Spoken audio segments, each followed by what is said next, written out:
how, Craig, do you start off trying to get a mortgage in the first place? Okay, well, the first thing I'd say to give everyone kind of a bit of hope, I mean, this is all sounds daunting, and what I'm about to say is quite daunting, but last year, which was a historically relatively low year for first-time buyers, it's coming up from previous lows we've seen, but last year we think there'll be about 350,000 first-time buyers successfully bought a house, so it's not just the people in this room, you're not that rare, there's a lot of people who've managed to successfully navigate.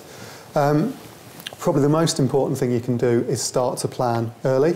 So really, obviously you need to go and talk to a mortgage lender, be that a bank, or go and see a broker or building society to talk about how much you can borrow. But really you need to start be planning as far before that point as possible, because you need to think about saving up your deposit, because whatever type of house you buy and whatever type of scheme, or not in a scheme, you're going to need some kind of deposit. So you need to think about saving the deposit up. And the other thing you need is credit score is really important. So, and you can change your credit score over time. So if you've had issues with your credit score in the past, you can change that over time. So you need to make sure that you've got a reasonable credit score, and then you've worked out how much deposit you think you're going to need. Can I just ask how you change your credit score? Yeah. So the first thing is find out what your credit score is. I probably shouldn't be asking the question, Sid, it should be coming from you, but I am intrigued.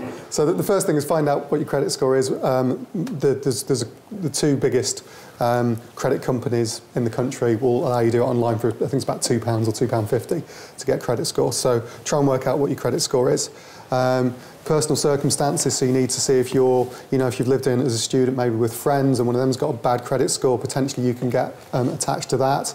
If you find that out, you can then appeal to the credit company and get removed from that and say, this isn't my wife or boyfriend or whatever, it's someone I lived with, so you can kind of get disconnected from that.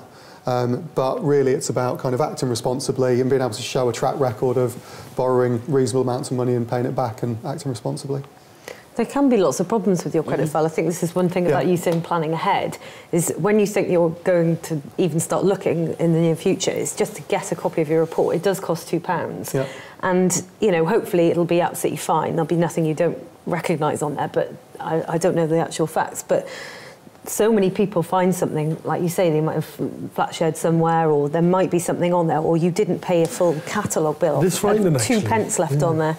And if you look at it far enough in advance, then you've got the time to sort it out. Even if it was a genuine mistake, you can pay it off, but sometimes you can leave a note on the file to explain, look, this was a £2 debt I owed, this is the reason, because then a lender will look at it and say, oh, OK, so this is a bad mark, but this is the reason. Now, I don't know if they'll look past that, but at least you can put a small explanation on there to say, this was a genuine mistake.